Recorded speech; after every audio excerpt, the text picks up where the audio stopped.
thank you everyone that's attending. Means a lot that you took some of your time out to join us on this. My name is Vashi Nedomansky. I'm a feature film editor based out of Los Angeles, and I have been editing on Premiere Pro for going on like 16 or 7 years. So I have seen every iteration. I have seen and been part of the process where we try and make improvements because, at the end of the day, we're trying to tell a story and we want our tools to work and we want our tools to be invisible and let our creative brain and everything just go forward. So with that being said, a quick history about myself. I've cut 11 feature films, the last 6 on Premiere Pro. I've had the privilege of working with David Fincher's team and training his editors on Premiere Pro for films like Gone Girl. I've created the entire Deadpool post-production workflow, which was based on Premiere Pro and After Effects. And I've also trained hundreds of other film editors in Los Angeles and over 50 other fellow ACE members in Premiere Pro, because I believe personally that it's the most powerful, flexible, and responsive editing platform that I can use on any project, big or small. And what the goal of today is to basically take my 20 years of film editing in Hollywood on feature films, on commercials and national spots, and try and boil it down to the most key essentials, the takeaways that I find are the most important for my workflow. And I spent a lot of time creating this workflow and the specifics of it. Yes, on a small project, you can just import stuff and just start cutting. But once you get into a longer narrative or a documentary, the organization, the all around, just like how you approach it, there's a lot of pratfalls, there's a lot of little gotchas that exist. And what I want to do over the next hour and a half is share my best tips and takeaways over the entire post-production workflow, from ingesting to organizing to how to set up some of your projects, some of the settings that have to be turned on, otherwise they will screw you later in post, and then address editing, some advanced editing stuff that I've worked with and worked on creating, including the pancake timeline. And a lot of people don't do it right. There's many ways to do it, but I'm going to show you the proper way today.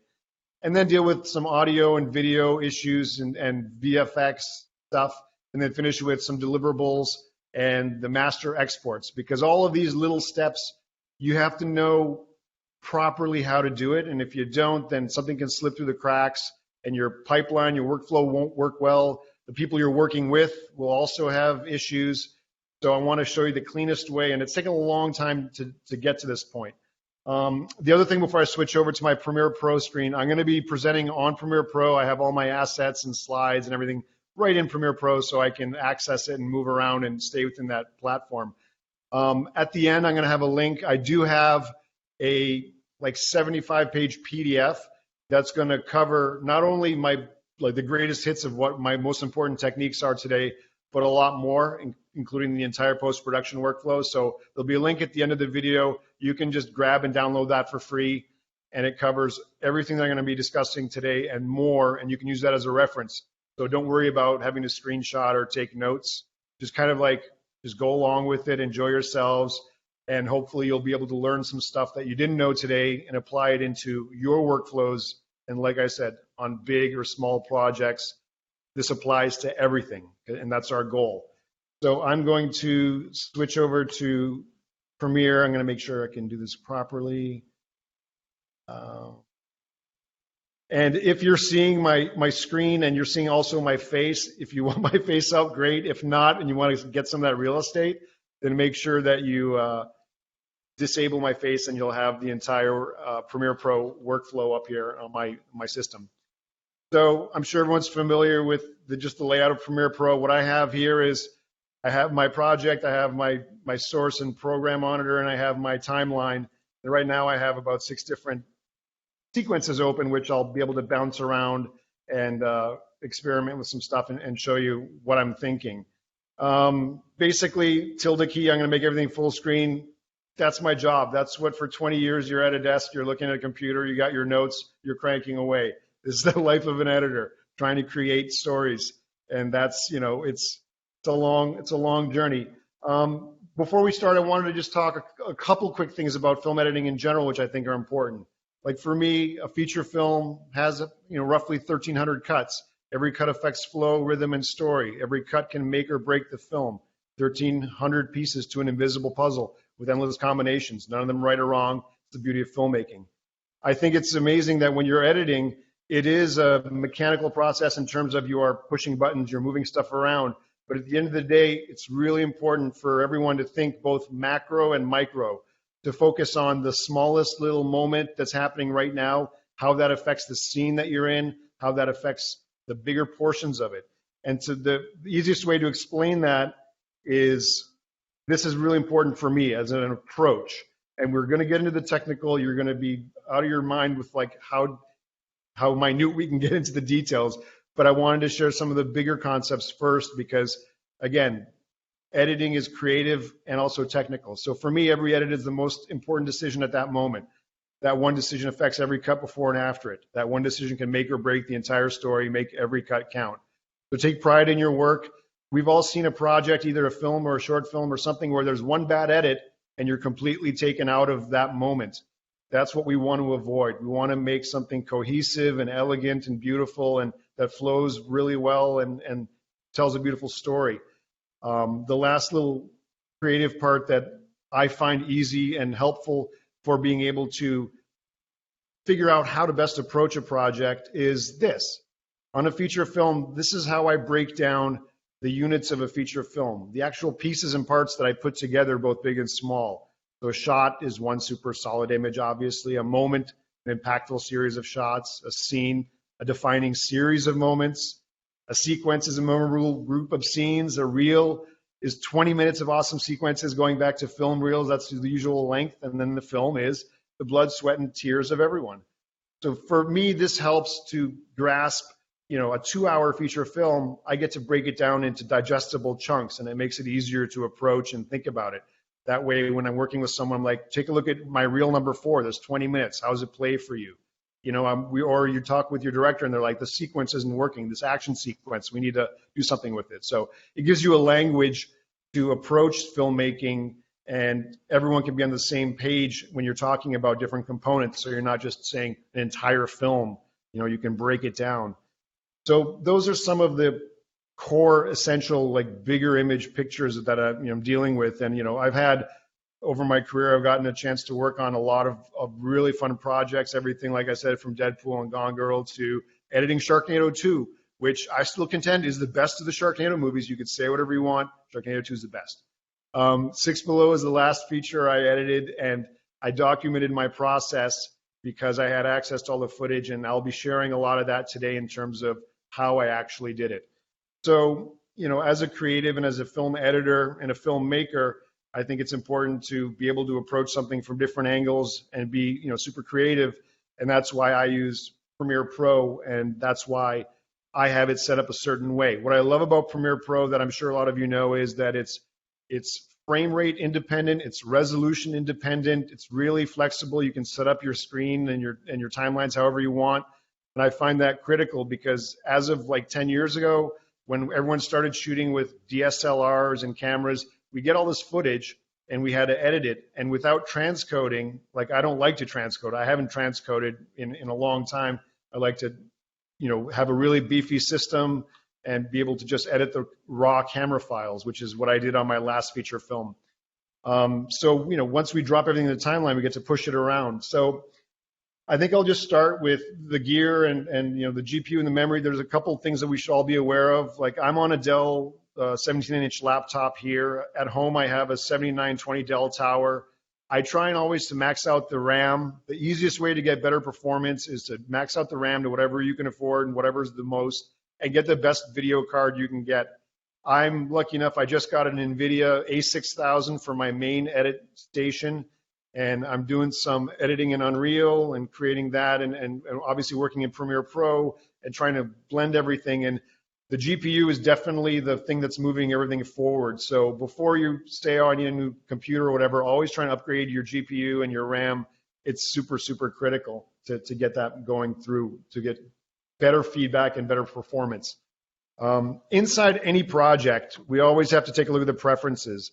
And what I want to do here is quickly go over the preferences that I use all the time and also the ones that you should be aware of, because there are some gotchas that if you don't check the boxes here in preferences, it won't work further down in the project and it could hurt you. So I'll just go to hit the most important ones that I always check in my projects.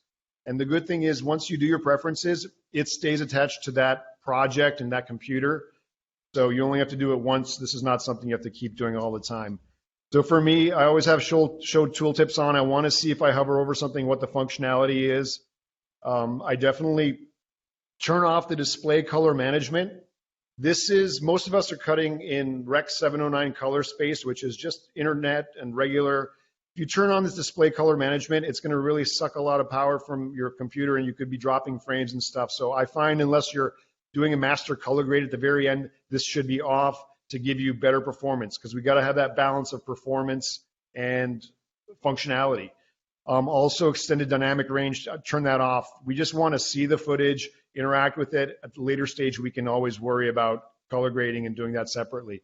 Appearance, make it however you want, no big deal. Audio, here's a couple things I always have set. The some multi-channel outputs to mono is really good, so you can have access to the individual files, so everything is broken out. So if you have 4 different lavs where you have your audio from mics or lavaliers, you can isolate those. Play audio while scrubbing, I have that on, and also maintain pitch while shuttling. What that does is if I'm looking at footage and I'm looking at scenes, I can play it at 2 times speed, but it plays back regularly in my ear. It's like a podcast. You can hear things faster. If I have 5 hours of dailies coming in, it'll take me 5 hours to watch it all and listen to it. But if I want to play it a little faster, I can burn through it if it's not critical for performance to do that. This one's super critical, has to be on. Automatic audio waveform generation. When you import something, this has to be on before you import any audio or video with audio, has to be checked. The reason is it'll make those peak files in the background. If this is not checked, then when you bring it in, you won't have the waveforms, or they will have to redraw it, meaning every time you zoom into the timeline or zoom out, it's going to redraw and it'll make you crazy.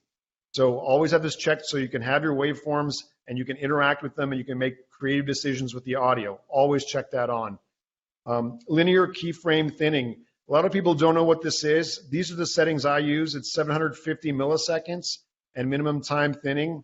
What this allows me to do, and I'll show you in the audio part, is if you're playing a song or if you have a dialogue going, you can use the faders inside the clip tracks to do the master volume while it's playing, meaning you don't have to make keyframes and then raise it with the mouse and then play it back. You can do this live on the fly as long as this is set to somewhere around these settings, and I'll return to that in the audio because that's one of those things that I always have to do, and I want to do it quickly and more efficiently, and this allows me to do that. Audio hardware, obviously, will just point to whatever you need in terms of whatever speakers you're using. Autosave I set to 5 minutes. I don't want to lose anything. You know how much work you can do in 5 minutes. If that disappears, you're going to be upset with yourself.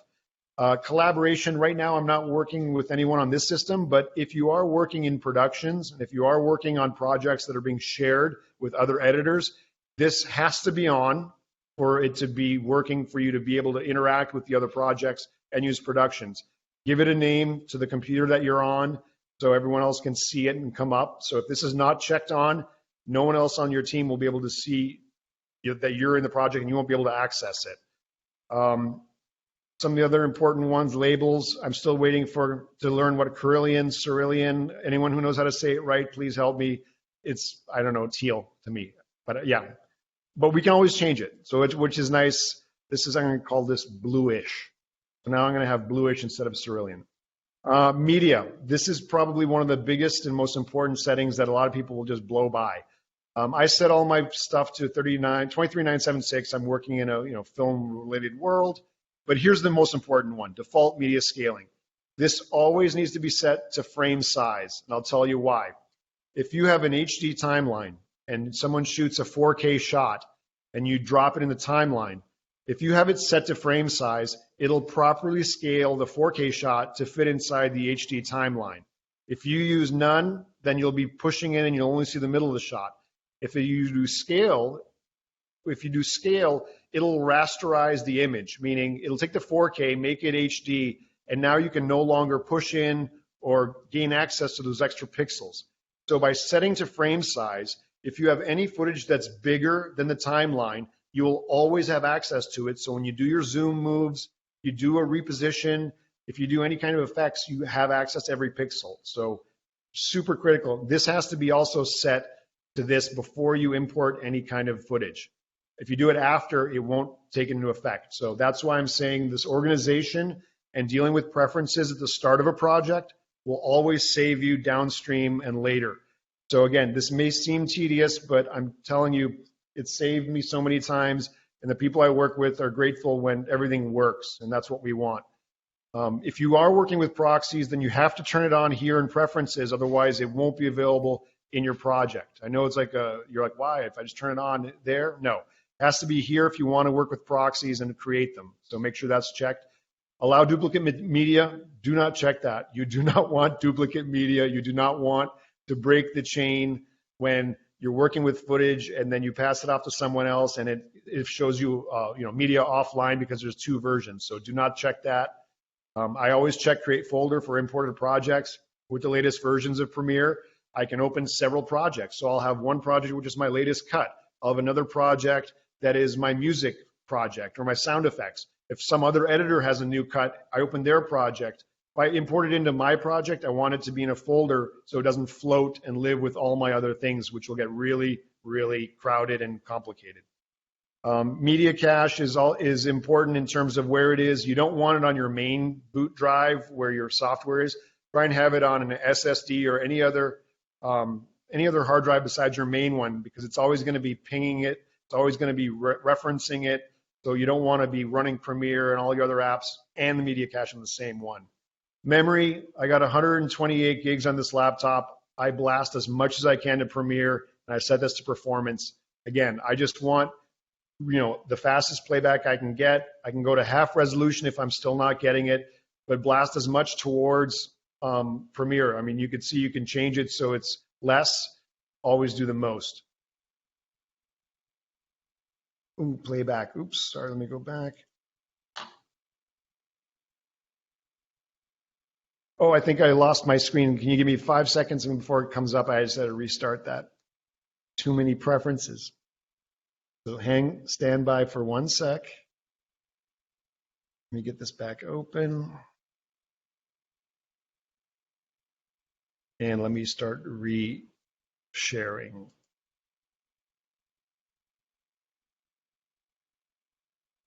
Like, where's share screen? There it is. Okay. Window, and I should be back. Can you guys see my screen, Jonathan? Yes, we see your screen. Okay, good. Yeah, sorry about that. Something crashed or went down the background. Last couple preference settings, and then we'll get moving on. Playback, enable Mercury transmit. This is where you will be able to kick out your video signal to any other external monitor, to a TV, to a third or fourth monitor. I usually run 3 or 4 monitors. So if that's not on, you can't see what else is available. So always make sure that's on. Sync settings are, if you have a Adobe Creative Cloud, I like to set up this to do my backups, so I have a backup in the cloud. Timeline, there's a couple of really important ones here, and then we'll be just about done. So video transitions, I do it for a second, 24 frames for the video, and I try and do 4 frames for the audio, so I can do small little audio dissolves, especially over like massive amounts of audio, so there's no clicks and pops, which we'll get to. This down here there's a lot of new stuff here that's important to us filmmakers, especially when we're dealing with a lot of footage. Set focus on the timeline when performing insert overwrite edits. Sounds like a mouthful. It basically allows you to use your endpoint in the source. So when you insert or overwrite in your main timeline, it's using that endpoint from your source that you've already picked as opposed to the first frame. Also super important, which they ported over, that every Avid editor that I've always trained when they come over to Premiere is asked for, is match frame sets endpoint. This is the same thing. If you match frame from your timeline and you load up the shot that's in your timeline and you want to adjust and use a different part of it, instead of scrolling in the timeline, you change the match frame endpoint, and then when you push insert again, it'll replace the shot with the right first frame. So it's just like these little tiny tips and tricks that you have to adjust here in the preferences before you get going, and then you're going to be okay. The last thing that I want to say before we get into the innards of Premiere Pro is the project settings. Once again, super critical. A lot of people don't either choose not to or don't know is the renderer is the GPU that is running the graphics card, that's running all your real-time playback, that's making any kind of playback with any amount of frame rates or different frame size. This has to be on. If you go to software only, you will have super slow poo-poo playback. So always use the GPU acceleration no matter what. And basically that's all the preferences that I want to deal with, that I do deal with, that once I set those up, then I know that I've set up a project properly. I've only had to do it once, and now I can jump in and dive. One of the most important things for any project is obviously organization. How you organize your project is super critical, not only for yourself so you can find things, but if anyone else on your team opens a project that you have, I'm going to use the tilde key so I can maximize whatever screen I'm over, so I can have a little more real estate and so you guys can see bigger. So in my project here, obviously make a template, start with some bins that just have your basics that you have, your sequences that you're always cutting. Have a music bin, have a folder for everything to split it up. Then when you pass this off to someone else, they can always open it and they'll know where everything lives. If you're literally just floating hundreds of files in one big window, it's going to be super hard to find, and the rest of your team, if they have to interact with your project, they're not going to be happy. So try and split it up, use the labels, change the colors of everything. I just try and keep my labels here to my sequences all the same color. It's just, it's really important. One thing that's super critical is when you're importing, and this is, again, the start of the project before you get into the nitty gritty, most people will go file and then go import and then use the browser of whatever OS you're on. Or you'll double click inside the panel here and then double click inside your project and then this will come up. That's fine and all, and like that works, for an audio file or one single file, but every time someone has a problem, they reach out to me, they're like, hey, I got all this footage, I got my dailies, it's all different kinds of footage, it's not coming in, it's saying that it's corrupted, or it's saying it's the codec is unidentified. I say, did you bring it in with Media Browser? And every single person's like, no, I just did file import, I just dragged it from another screen. The reason that Media Browser, I always attach it to the same panel as my project. The reason I use Media Browser is it is the built-in, I'm gonna make it full screen, it's the built-in, finder within Premiere that lets you access any drive, anything that you have over here. Like right here, I'm gonna go to this folder that I have my red footage. This is 6K red raw footage. And I'm looking at it inside Premiere, and I can scroll over it to see what the shots are. This is from the film, 6 Below. So I have all this 6K red raw footage, and I don't have to import it, but I can look at it and I can see which shots I need. With the other finder, I can't see it, and I don't know what I'm going to have to do. So in this stage, I can click on it here. I can set in and outs if I want to bring it in, or I can just grab the shots and grab using my shift control key. I can grab a whole bunch of shots and then import them en masse. I can look at them like this as the video files, or I can look at them, as my list view. And what's important is red files, if anyone knows, they're usually buried within 12 or 14 folders deep to get to this file, which is the video file and audio file that you need. So instead of using the other finder where you just see folder after folder, the Media Browser will merge all your files into just the video asset that you need and the audio asset. Doesn't matter what codec, doesn't matter what camera. If it's merged across all these different hard drives and stuff, it just puts it all together and you can actually see and interact with it. And that's super critical for me. So if you import anything, just use Media Browser, make it large screen, point it towards the drive, wherever you have your stuff stored, wherever that may be, it'll pop up on the right-hand side. And then you can import it properly, knowing that the metadata will come over. Again, you don't want to lose that metadata. You want to have access to that so you can keep track of your footage. The other thing that most people don't do is when you go back to your project, let me go to project, Here's a really good tip. So Vashi footage. Whatever bin I touch and is highlighted before I import, that's where the new media will go. If I have nothing selected and I go back to Media Browser, it'll float it here, which will just cause a little mess. There'll be too many files. So if I touch Vashi footage, then go back to Media Browser, then anything I import, where's Media Browser? Media Browser.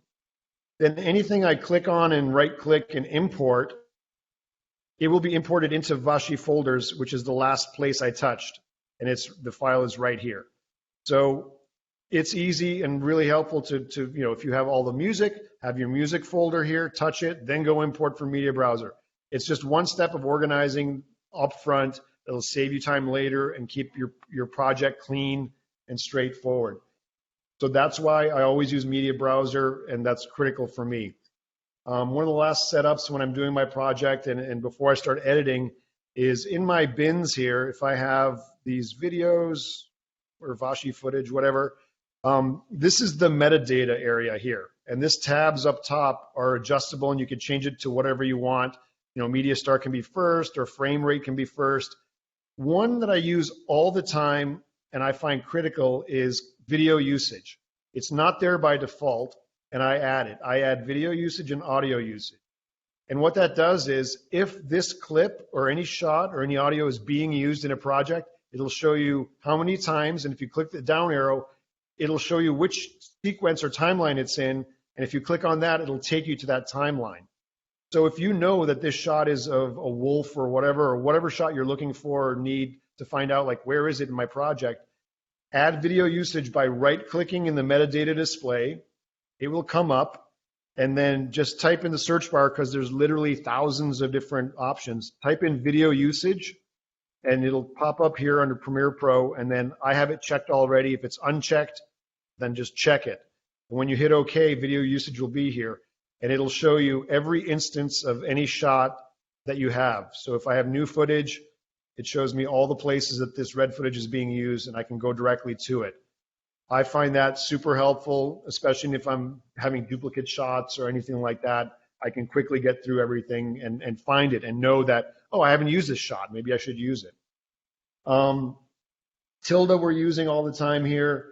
In our sequences, there's one more setting that I always turn off that will get you better playback, and this is kind of that critical stuff. These are just the nuts and bolts. Under sequence settings at the top here, always turn off this composite in linear color, requires GPU acceleration. Again, turn it off. I always get bad renders or bad dissolves. Again, so many people have called and said, I'm exporting something, there's this weird glitch in the dissolves. Turn this off, never turn it on, and you won't have that issue anymore. So it's a little tiny one. It'll get you better playback and no errors. Also on our program monitor, which is our out, under the wrench, which is one of the settings, I always turn off high quality playback. It's taking too many resources and not giving you real-time playback. You're going to be seeing this clip in HD or 4K, so you don't need high quality playback on top of that. It's just another like power sucker that will give you less playback. So those are little tiny tips to get better playback. So when you are editing, you're just moving forward. Let's see. And one other tip for starting a project when you bring in your footage, there's always an issue with someone says, all right, sequence, I want to do a file, new sequence. And as we all know, there are 18,000 setups and presets, and if they don't match, you have the render bars hanging over it. So you want your footage to match the sequence that you're building. So in my situation, this new footage file is all red files. Well, how do I, if I click on write and I click on the properties, I can see that it is 6K footage, 23976. I don't know where that preset lives, so all I have to do is right-click on any of them and say new sequence from clip. This will create a sequence that has the matching attributes of both frame rate, size, everything to that shot. And it'll be called the same as that shot that I just created. You can always rename it to something else. But this will guarantee that your shot, that your sequence that you're creating has the right clip attributes, and you don't have to change it later or resize it or deal with anything like that. So just again, right click on any shot in your project. If that's the size that you want it to make it your master clip, and use new sequence from clip. Super helpful.